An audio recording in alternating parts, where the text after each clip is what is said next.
They can't take your pulse, track your steps, give you directions, or connect to anything besides your wrist. They're not electronic, they don't even have batteries, and many don't keep time as well as the ones that do. And yet, at a recent luxury watch show in Geneva, Switzerland, one maker says it's not even concerned about the future of mechanical watches, even though they can cost 100 times more than the smart ones sold by Apple or Samsung.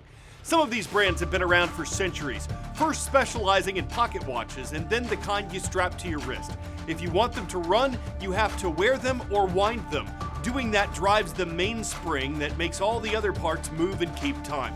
They're mechanical marvels of a bygone era, and these makers say a future one when the grandchildren of today's buyers are still wearing them decades after today's smartwatches have become obsolete.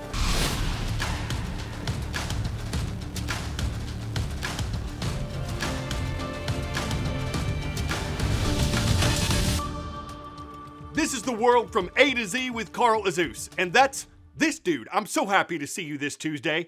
A world of e-waste. Not a successful sounding segment idea for our show, but it is our next topic, as a recent report from the United Nations found that e-waste is growing much faster than our ability to recycle it, and many people and organizations aren't trying. E-waste, or electronic waste, is defined as anything with a battery or a plug that's no longer being used. It's hard to wrap our minds around the amount of e-waste being produced. If you took the weight of the Empire State Building, 730 million pounds, and then multiplied it by 187, you'd have the estimated amount of e-waste produced in 2022 alone. The UN says this was an 87% increase over what e-waste was in 2010. Is it taking up space? Yes, in everything from landfills to basements to kitchen drawers. Is it dangerous to the environment? Yes, because the electronics we use are made with heavy metals like lead and mercury, materials that are toxic to us and other living creatures. One thing that's interesting here is that recycling rates are higher for some of the bigger things we throw away. Think giant TVs and washing machines. But they're relatively low for the small stuff, with people reportedly recycling 12% of items like broken toys and handheld vacuums. So what can be done about all this?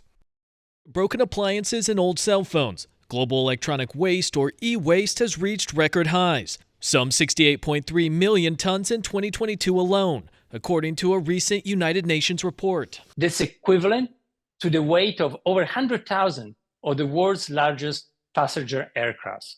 As the world becomes more reliant on electronics, the recycling of gadgets and appliances is not keeping pace, something experts are hoping will change with more awareness. Better managing e-waste means better health. Health for the planet, but also health for ourselves, because a lot of the components in e-waste can be very toxic to humans. Along with environmental and health reasons to recycle, there's a big money incentive too. E-waste often contains rare earth metals. If we had been able to reuse and collect all what is in e-waste, we could have generated over $91 billion in value just in 2022. So how can you safely recycle your e-waste or give it a second life? Experts say if the gadget is old but still working, see if a friend or a family member wants it. Another option, see if you can trade it in for a new device or credit. And if you do choose to get rid of your item, make sure it goes to a certified recycler. And even though it's something many of us probably have done, the experts we spoke with say we shouldn't just put those old electronics in a drawer on a shelf and forget about them. Besides just taking up space, there are components within them that could be reused or recycled. In Washington, I'm Michael Yoshida reporting. Traffic was blocked in several major U.S. cities yesterday when protesters took to the streets to demonstrate against Israel in its ongoing war with Hamas. With some holding signs that read "Free Palestine" or "Stop the World for Gaza," the demonstrators obstructed an interstate headed to Chicago O'Hare International Airport. Some stopped cars on New York's Brooklyn Bridge, and some temporarily shut down San Francisco's Golden Gate Bridge. A pro-Palestinian group that participated said there was a need to take actions that, quote, cause pain to the U.S. economy. But critics and police disagreed with how they protested, as dozens were arrested in multiple cities for illegally blocking traffic. On this date in world history, On April 16, 1961, Cuban leader Fidel Castro declared his nation would be a socialist state. It had already begun to forge relations with the communist Soviet Union. The rift between Cuba and the United States deepened, and it continues to affect their relationship today. On this date in 1917, Vladimir Lenin returned from years in exile to lead the Russian Revolution. Lenin's forces seized control of Russia's government later that year, and along with the Communist Party he founded, Lenin became the leader of the world's first communist country. And April 16, 1912 saw the first female pilot fly across the English Channel. American aviator Harriet Quimby made the journey after learning to fly only a year before. She returned home to the U.S. as an instant celebrity, but less than 3 months later, Quimby lost her life in an air accident in Massachusetts. Upward and knowledge. The coldest capital city on Earth is located in which of these nations? Mongolia, Russia, Canada, Norway. It's not the northernmost capital, but it's the coldest on average. Ulaanbaatar is located in the Asian country of Mongolia.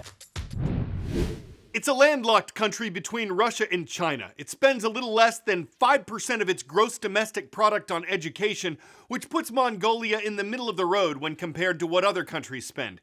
It has a relatively high literacy rate of more than 99% for both males and females, but one challenge it faces in educating them is the fact that a significant number are nomadic.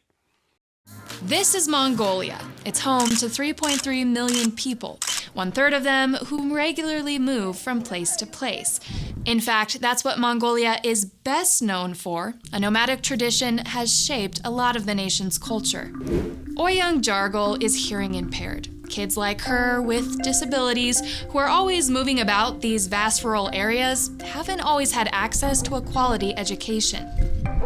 The nation's capital has schools specifically for students with disabilities, but many parents living in rural areas did not want to send their children away from their community. But recent policy changes, increased funding, and social awareness have given students with disabilities better opportunities. We do lots of drawing classes with my art teacher. They are always great. It's also great because I train for tournaments and my physical education teacher pumps me up beforehand. In the last several years, Mongolia has been working to create an inclusive education system for kids with disabilities in regular school systems. After she started going to school, she has completely changed. She communicates with signs and gestures. Progress, however, has been hindered by limited teacher training in special needs education, inadequate learning materials, and lack of support services. I have a dream that all children with disabilities can learn equally. In other words, they can study in schools local to their homes. 80% of children with disabilities are now in school. Want to welcome some viewers from Naperville today. It's a city and suburb of Chicago, Illinois, and it's where our friends at Crone Middle School are watching. Hello to Mrs. Meyer's class in the home of the Panthers. On the West Coast, in the city of Tulare, California, we've got the Hawks with us from Mission Oak High School, and Mrs. McConville's class is awesome like Fridays. A book borrowed from a library in Colorado was recently returned a little late. It was a copy of Sir Walter Scott's Ivanhoe. It had only been checked out from the library 3 times, and the most recent of those was due back on February 13th, 1919. It was 105 years overdue. Adjusted for inflation, that would have put its late fee at around $14,000, but the library doesn't charge those anymore. A man in Kansas recently found the book while looking through his mother's old belongings, and the family returned it on the day, but not the year, it was due back. Well, it's supposed to be a timeless classic, and while the library might have lost Ivan hope for its return, thinking it was robbed royally, depleted of its wood stock of books by a pirate with bad guy mannering since 'tis more than 60 years since someone drove her off with it, it's nice the family got away scot-free without having to look it. I'm Carl Azuz, turning another page on the world from A to Z.